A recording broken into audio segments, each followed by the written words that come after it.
The former Tory frontbencher slammed EU member states delaying Brexit talks progress with growing internal instability.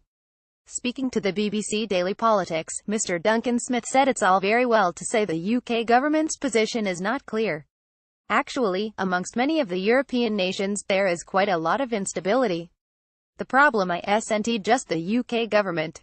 You have the Netherlands, who has only just now, after months, finally began to look like they're forming a government.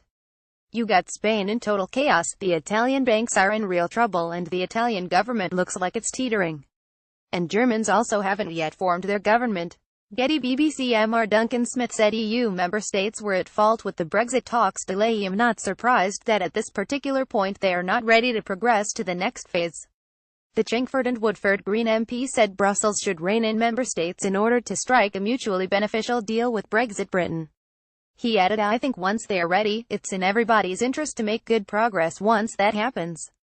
I am convinced that the reasons for doing it are there for both sides, and therefore I'm quite optimistic about it. It comes as EU Brexit negotiator Michel Barnier said talks with the UK were deadlocked at the end of the fifth round of meetings with Brexit Secretary David Davis in Brussels. The Frenchman said there was no chance of sufficient progress on the key divorce issues being agreed this month, but appeared optimistic things will have moved on by December. He announced that he and Mr. Davis will be holding more frequent, intense meetings in the coming weeks as they both attempt to smash the impasse and trigger the start of trade talks. In an address that appeared to be aimed as much at the other 27 European capitals as London, the bloc's chief negotiator said only with political will can further progress be made.